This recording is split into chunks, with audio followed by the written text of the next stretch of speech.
Está encerrada esta cerimônia. Meu muito obrigado e um bom Brasil para todos nós. Que Deus tenha misericórdia dessa nação. Time das 8. Cesta Básica, com Natuza Neri.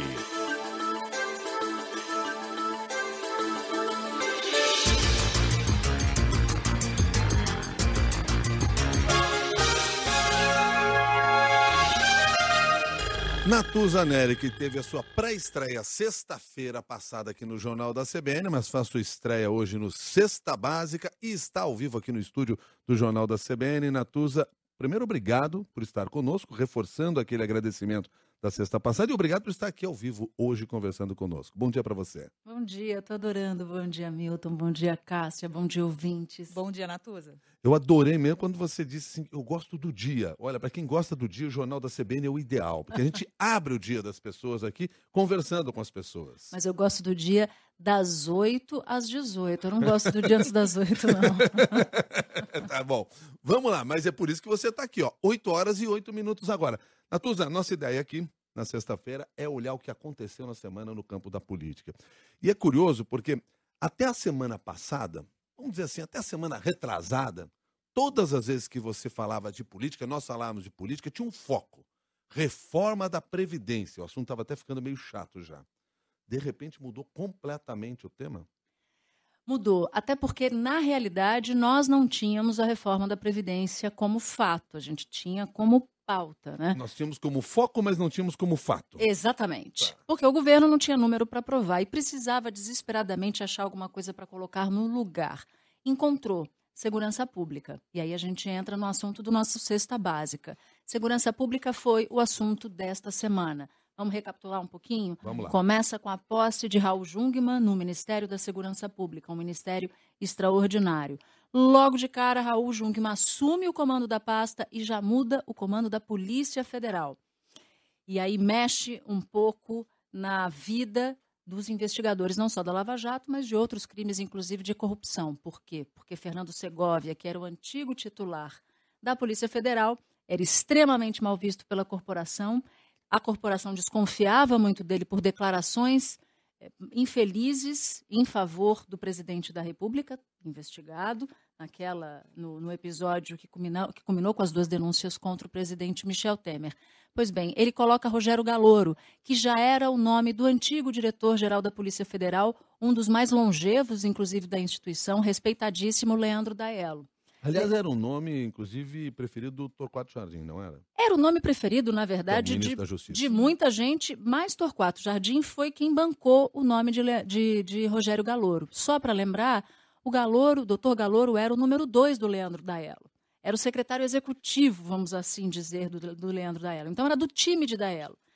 Quando o governo Temer decide, por desgaste, por fadiga de material, colocar finalmente o Galouro, que era o nome do Jungmann, que bateu ali na mesa e disse, eu quero indicar o diretor-geral da Polícia Federal, o filme voltou no tempo. A gente rebobinou a fita, por assim dizer. Galouro já era o nome que substituiria Leandro Daello. Daello trabalhou muito para colocar o Galouro na direção-geral da Polícia Federal. Pois bem, então a semana tem ainda esse grande soluço com uma troca na Polícia Federal. Ninguém imaginava que essa substituição pudesse acontecer tão rapidamente, mas aconteceu. O ministro Jungmann fez ali uma coletiva de imprensa para explicar o que ele ia fazer, quais eram as diretrizes, mas não trouxe nada de muito concreto, salvo uma medida de que ele ia fazer concurso público para contratar 500 policiais federais novos e 500 agentes da Polícia Rodoviária Federal. Agora, Natuza, o anúncio dessa medida e ontem o anúncio que nós tivemos do presidente Michel Temer de um aporte de recursos para os estados para a segurança, essas medidas, elas se concretizam pelo menos no médio prazo, elas vêm logo, elas não se tornam realidade agora? Como que é isso? A gente vai precisar baixar um pouco o sarrafo das expectativas em relação a esses anúncios de segurança pública. Primeiro, porque até 2 semanas atrás, como você lembrou, a pauta de desejo do governo era outra, a reforma da Previdência. Quando você tem uma substituição tão rápida de pautas e de focos do governo, significa que o governo, muitas seriam as chances do governo não ter planejamento nenhum sobre a nova pauta, que foi o que aconteceu. O governo não estava preparado para a pauta da segurança pública. Está tendo que consertar o carro com o carro em movimento. Problema, o carro está mais de 200 km por hora em movimento. Então não é fácil trocar o pneu desse carro. Pois bem, o anúncio de contratação de 1.000 policiais, mais a liberação de uma linha de crédito, maior parte via BNDES, de 42 milhões de reais. Isso resolve da noite para o dia? Não. Primeiro você tem que fazer, no caso dos policiais, tem que fazer concurso.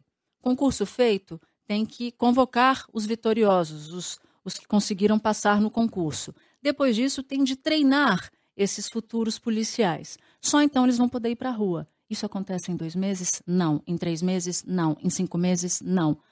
Às vezes não acontece nem em 1 ano. Então, esse efetivo adicional não chega agora. E o dinheiro dos estados? Aí é que está o problema. Esse dinheiro dos estados não é dinheiro no caixa dos estados. É uma linha de crédito. Para isso, os estados precisam estar prontos para tomar. Problema. Os estados, boa parte, já estão no seu limite de endividamento. Não podem mais tomar empréstimos. Problema número 2. Muitos estados, muitos entes da federação, eles até podem pegar empréstimos se não atingiram esse limite, mas eles não têm dinheiro para custeio. Vamos para um exemplo bem rápido. Eu preciso de frota. Eu pego dinheiro do BNDES, a juros de mercado, consigo adquirir essa frota, mas eu não tenho dinheiro para botar gasolina no carro, nem fazer manutenção. E essa é a realidade de muitos estados. Então, todo mundo imagina. E um detalhe, o cronograma de liberação do dinheiro, quando tiver tudo prontinho para depois liberar, não vai ocorrer antes de setembro desse ano. Ou seja, todas as novidades que o governo está vendendo na área de segurança pública, elas não vão se materializar num passe de mágicas como solução. Vai demorar muito tempo. Natuza, toda sexta-feira você estará conosco aqui, mas nem toda sexta-feira você estará ao vivo conosco. Portanto, nós vamos aproveitar a sua presença hoje aqui e vamos convidar você para permanecer com a gente aqui no Jornal da CBN. Continuamos com a Natuza Neri aqui. Para fechar sua participação, Natuza, continuamos falando sobre segurança. Até a conversa que a gente teve com o ex-presidente Fernando Henrique Cardoso agora há pouco, sobre esse tema da segurança pública, e falou do impacto eleitoral também, e o quanto isso pode impactar a pauta eleitoral. O presidente Michel Temer saiu à frente nessa discussão, provocou essa discussão. Como é que os outros atores políticos desse cenário estão agindo ou reagindo? Olha, Milton, está rolando uma espécie de Game of Thrones da segurança pública, porque Temer quer chamar essa pauta de sua, porque quer, num primeiro momento, se fortalecer na eleição deste ano, se não para ser ele o candidato, e sim há uma disposição, um desejo, um sonho, que não é nem mais escondido dentro do Palácio do Planalto, de ter o presidente como candidato. E se isso não for possível, pelo menos ter peso político para influenciar nessas decisões, influenciar em chapas aliadas e por aí vai. Pois bem, o problema é que Rodrigo Maia, que também tem esse mesmo desejo, também quer ter uma pauta da segurança pública para chamar de sua. Ele quer ser candidato a presidente da República. É bom a gente até já avisar os nossos ouvintes que na semana que vem o Democratas faz a sua convenção e deve ungí-lo ou deve indicá-lo como virtual candidato à presidência da República, mantidas as atuais temperaturas e pressões dessa história toda. E tem também Eunice Oliveira, presidente do Senado, que também quer ter uma pauta da segurança para chamar de sua. Ganhamos nós, cidadãos, com isso? Enquanto houver uma corrida e um interesse em tocar a pauta da segurança pública, todos nós ganhamos. Onde é que a gente pode perder? É que essa pauta ainda está sendo feita no improviso. Tanto o presidente Michel Temer, que até tem o mérito, Milton, ele tem o mérito de ter chamado para si o debate da segurança pública.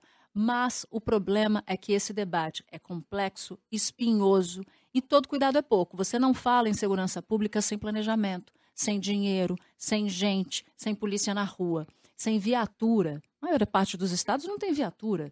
No Rio de Janeiro, por exemplo, não tem dinheiro praticamente para botar gasolina na viatura. Então é um debate complicado e não pode ser só motivação eleitoral. Fazer política com pauta de segurança só se for política pública. Politicagem é um meio caminho para dar errado. Se somar com aquilo que você falou lá no horário do seu comentário, lá no Cesta Básica, em que você disse que tanto medidas como contratação de policiais, como dinheiro para ser emprestado aos estados, demora.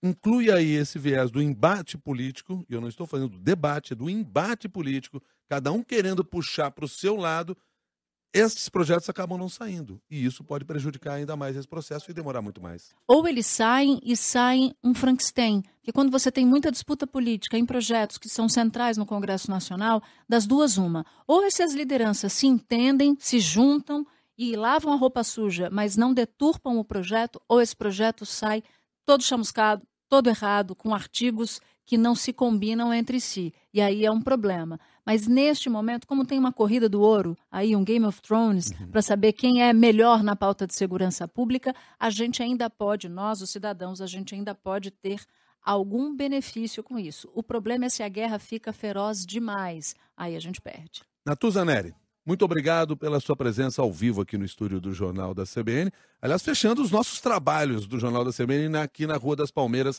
315. Espero encontrá-la mais seguidamente agora lá na nova sede, na Zona Sul de São Paulo, lá na Avenida Jornalista Roberto Marinho. O endereço você já tem, 24º andar, espero você lá. E a gente está vizinho, porque o estúdio da Globo também ali é só atravessar a rua, então você vai ter que reclamar para não me ver. Pelo contrário, queremos você por lá. Muito obrigado pela sua gentileza de estar conosco aqui hoje. Obrigada, Cássia. Obrigada, ouvintes. Obrigada, Milton.